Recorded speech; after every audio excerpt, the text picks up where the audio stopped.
Silakan Yang Berhormat Padang Rengas. Terima kasih Yang Tua. Kita semua tahu itu bahawa amalan kita semenjak merdeka sehingga sekarang, Raja-Raja Melayu telah pun menjalankan tanggungjawab mereka dengan betul, iaitu mereka adalah above politics dan juga mereka berkecuali dalam soal-soal politik ini. Ianya langsung tidak dipertikaikan. Cuma dia menjadi satu isu pada hari ini ialah kerana automatic registration.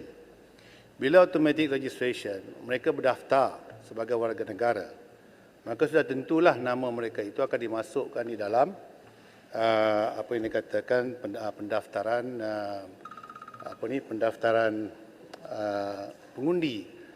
Jadi suka tak suka dia akan muncul. Sebab itu saya kira pindahan ini wajib dan perlu dan saya menyokong.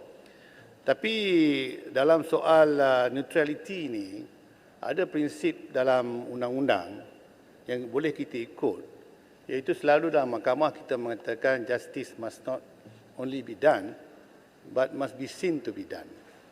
Jadi kalau kita tidak pindah perlembagaan ini, bermakna iaitu bahawa akan berlaku orang kata apa tanda tanya oleh kerana dianya didaftar sebagai pengundi, apakah raja ini akan mengundi? Ya?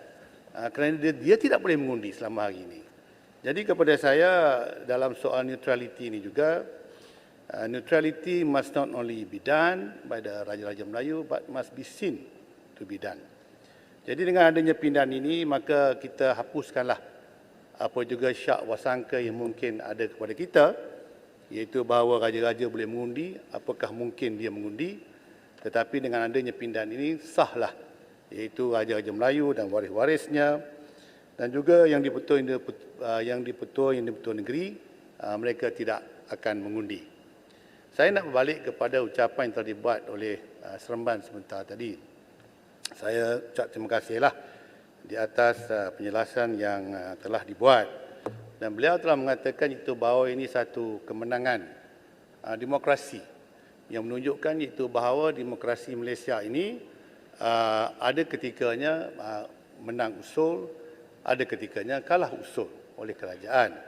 Tetapi demokrasi juga menuntut, iaitu kalau kita kalah dalam mana-mana usul atau perang undang-undang, walaupun kita tidak ada orang kata apa presiden, tapi jalan yang betul kalau kita ikut cara yang dilaksanakan di United Kingdom, kalau kita kalah usul dalam kala ataupun rang undang-undang, dalam kala kita mempunyai majoriti dan kita kalah, itu bermakna kalau di England tu you have to go orang kata apa balik kepada go back to the country to get the support of the voters. Sebab dengan majoriti yang ada, you juga kalah, ini bermakna itu bahawa you have to go to the country, ya. Jadi sebab itu, dan kita kena ingat juga, iaitu betul yang Berhormat datang di sini memberikan penjelasan.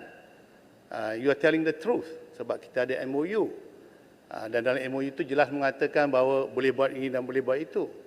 Tetapi saya nak sebut di sini, politik is also about perception. Ya, politik is about perception.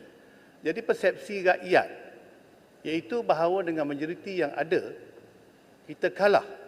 Ya, kita kalah. Dalam, tak kira lah, kerana orang tak datang mengundi ke apa ke. Tapi the fact is, we lost in the usul. Dan the right thing to do now is to go back to the country. Iaitu kita mempunyai alasan sekarang untuk mengadakan PRU. Dan ini bukan keputusan saya. Ini adalah keputusan parti saya. Kalau mereka fikirkan iaitu bahawa they have to go back to the country and to ask for the voters to vote, it is their right. Because we lost and also because of MOU, ya, yang tidak diikuti, walaupun mereka kata mereka akur, tapi pada pihak kita tidak akur. Dan bagi rakyat biasa, mereka tengok perception. The government lost. Kalau the government lost, macam mana di masa-masa yang akan datang nanti kita nak buat rang undang-undang yang tidak akan dapat diluluskan. Jadi pada saya dalam soal perception dan juga dalam soal ini, saya rasa we have no moral ground to be in a government. So saya serahkanlah kepada parti saya untuk buat keputusan. Baru-baru ni pun mereka telah membuat desakan. Ya. Pada ketika itu saya pertahankan jangan ada PRU sebab tidak ada sebab dan kita ada MOU.